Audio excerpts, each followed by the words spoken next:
आजकल महाराष्ट्र में एक बड़ा सवाल चर्चा में है। क्या सरकार ने मुसलमानों का आरक्षण छीन लिया? दरअसल महाराष्ट्र सरकार ने बुधवार को बॉम्बे हाईकोर्ट में स्पष्ट किया कि मुसलमानों को 5% आरक्षण देने वाला जुलाई 2014 का अध्यादेश दिसंबर 2014 तक खुद ही समाप्त हो गया था और इसलिए फरवरी 2026 में जारी किया गया नया सरकारी संकल्प दरअसल किसी आरक्षण को रद्द नहीं करता, बल्कि केवल उन पुराने और बेकार हो चुके सरकारी आदेशों को वापस लेता है जो दशकों से कागजों पर तो थे लेकिन जमीन पर कभी लागू नहीं हो सके। चलिए पूरी कहानी शुरू से समझते हैं। नमस्कार, मैं हूं अनन्या सिंह, आप न्यूज़ 24 देख रहे हैं। तो 2014 में महाराष्ट्र में कांग्रेस एनसीपी की सरकार थी। उन्होंने मराठा समुदाय को 16% और मुसलमानों को 5% आरक्षण देने का ऐलान किया, सरकारी नौकरियों और शिक्षा दोनों में। यह ऐलान एक अध्यादेश या फिर ऑर्डिनेंस के जरिए हुआ। अब अध्यादेश क्या होता है? तो अध्यादेश एक तरह का अस्थायी कानून होता है जो सरकार तब लाती है जब विधानसभा का सत्र नहीं चल रहा हो, लेकिन इसे असली कानून बनाने के लिए विधानसभा से पास करवाना जरूरी होता है और इसके लिए एक तय समय सीमा होती है। अध्यादेश आने के तुरंत बाद इसे बॉम्बे हाईकोर्ट में चुनौती दी गई। नवंबर 2014 में कोर्ट ने मराठा आरक्षण रद्द कर दिया और सरकारी नौकरियों में मुस्लिम आरक्षण पर भी रोक लगा दी। हालांकि कोर्ट ने यह जरूर कहा था कि शिक्षा के क्षेत्र में मुसलमानों को आरक्षण दिया जा सकता है। तो फिर अध्यादेश लैप्स कैसे हो गया? यही सबसे अहम बात है।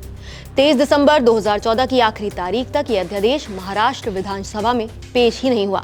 नतीजा, ये अपने आप खत्म हो गया। इसको सिंपल तरीके से समझे तो मान लीजिए आपको किसी काम के लिए 30 दिन में कोई फॉर्म भरना था और आपने नहीं भरा, तो अपने आप वो मौका चला गया। बिल्कुल वैसे ही ये अध्यादेश भी एक्सपायर हो गया।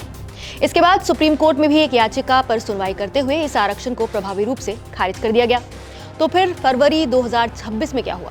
तो 18 फरवरी 2026 को महाराष्ट्र के सामाजिक न्याय विभाग ने एक नया सरकारी आदेश या फिर गवर्नमेंट रेजोल्यूशन जारी किया, जिसमें 2014 के पुराने जीआर को औपचारिक रूप से रद्द कर दिया गया। सरकार का कहना था कि आरक्षण तो 11 साल पहले ही खत्म हो गया था, हम बस कागजों को साफ कर रहे हैं।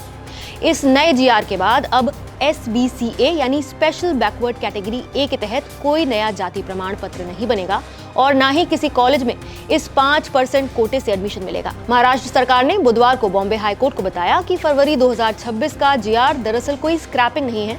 ये सिर्फ उन पुराने और बेकार हो चुके सरकारी आदेशों को हटाना है जो बिना किसी कानूनी आधार के अब भी दस्तावेजों में मौजूद थे। जस्टिस रियाज चागला और जस्टिस अद्वैत सेठना की बेंच ने इस मामले की सुनवाई की और ये मामला अभी भी जारी है। लेकिन राजनीतिक बयानबाजी से ये मामला अछूता नहीं रहा। इस पूरे घटनाक्रम पर विपक्ष और मुस्लिम संगठनों ने तीखी प्रतिक्रिया दी। AIMIM नेता वारिस पठान ने कहा कि ये भाजपा सरकार की मुस्लिम विरोधी और अल्पसंख्यक विरोधी सोच का सबूत है। उनका तर्क था, भले ही आरक्षण कागज पर लागू नहीं था, लेकिन इसे इस तरह औपचारिक रूप से रद्द करना एक राजनीतिक संदेश है।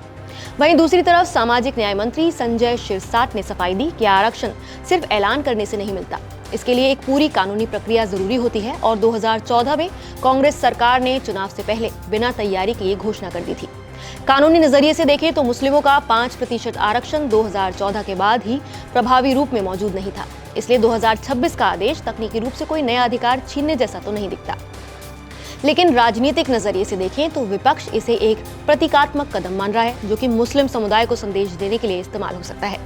ये पूरा मामला धर्म आधारित आरक्षण, अध्यादेश की सीमाओं और सरकार की कानूनी जिम्मेदारियों को लेकर बड़े सवाल खड़े करता है। फिलहाल आप इस पूरे मुद्दे पर क्या कहना चाहेंगे? हमें कमेंट करके अपनी राय जरूर बताइए। नमस्कार, मैं हूं मानक गुप्ता।